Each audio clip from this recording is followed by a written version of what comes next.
Every bastard in the joint must have known I was on the loose by now. I couldn't afford to waste any more time.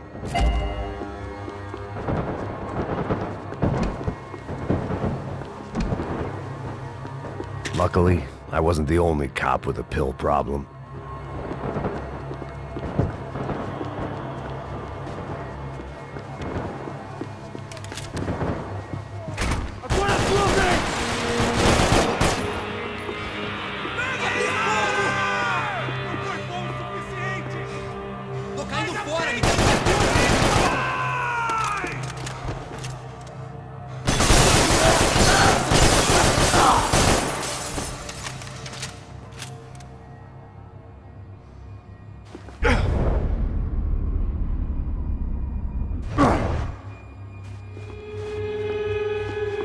Police food, the same crap the world over.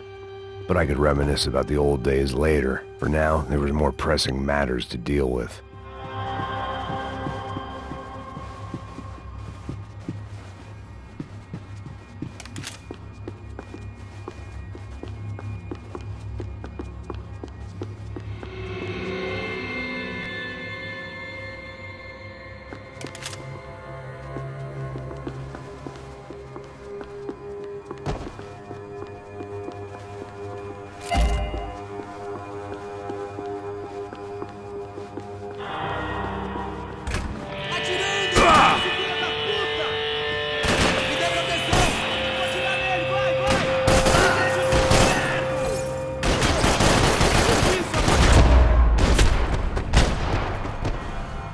They'd come from the control room. It looked like the security cameras were still running.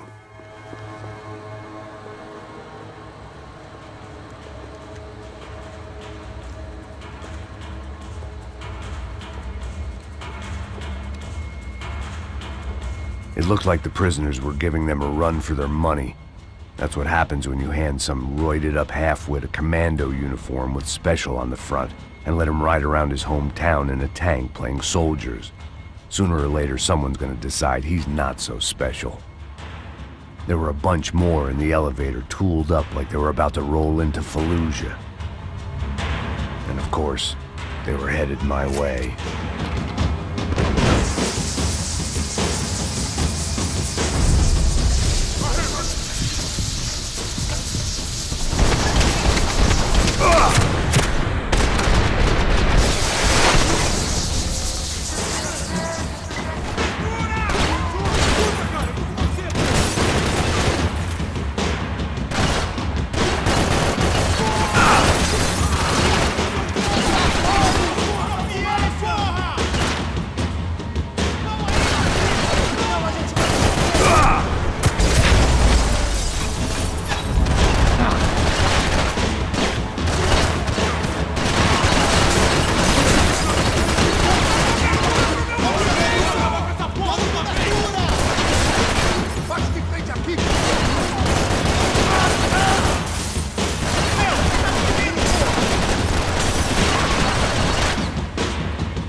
If the heat was rising, that meant I was getting closer to the source. I had to keep moving.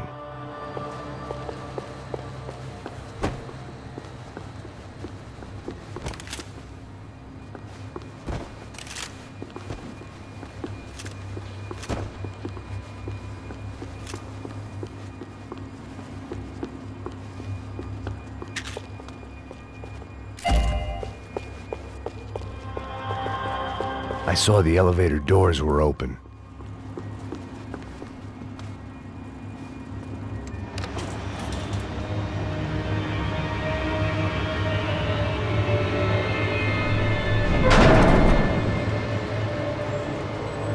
If there was one thing I learned since being in Sao Paulo, It was that me and the local elevators were not a good mix.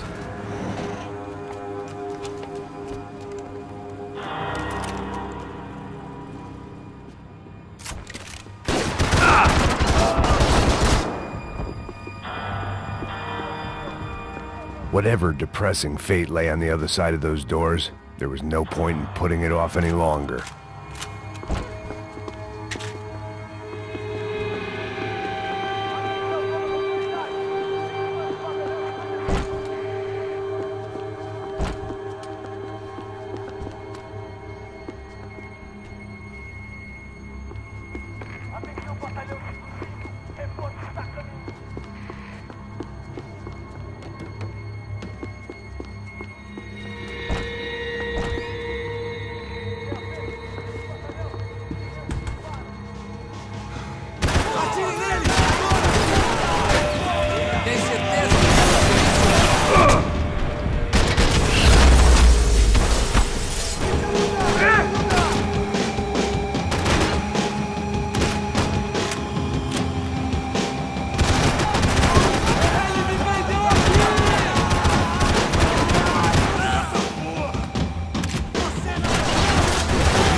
I'd killed more cops than cholesterol, and still no sign of Becker. It wasn't the first time it dawned on me I should probably have gone over the plan in more detail, but it was too late for that now. AUP. Those were the guys who jumped the yacht in Panama. And what was this? Had the Brazilian cops tipped them off about the money?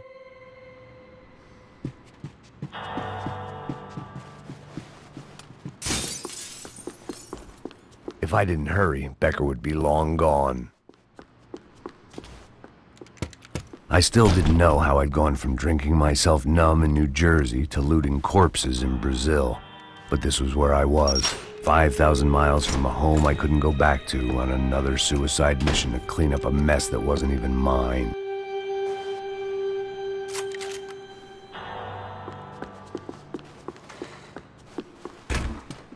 I'd spent my career dozing off in the briefing room. Now wasn't the time.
It was starting to feel as if I'd never leave that place. Like one of those nightmares where you keep running and running, only to discover you're chasing yourself.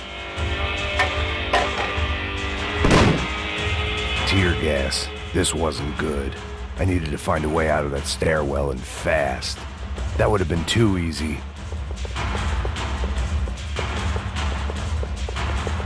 This was a waste of time. The doors, my eyes and throat burned, but at least I could breathe. I was trying to work out what direction I was headed in when I discovered some more Brazilian architecture not designed for the American physique.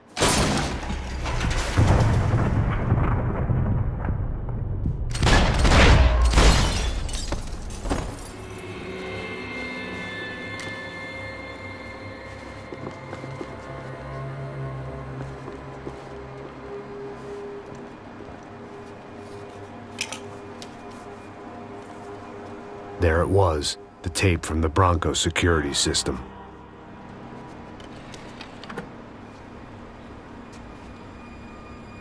Jesus, it was that guy. I had seen him in the favela, Bachmeyer, Becker's right-hand man. His time would come, him and Becker.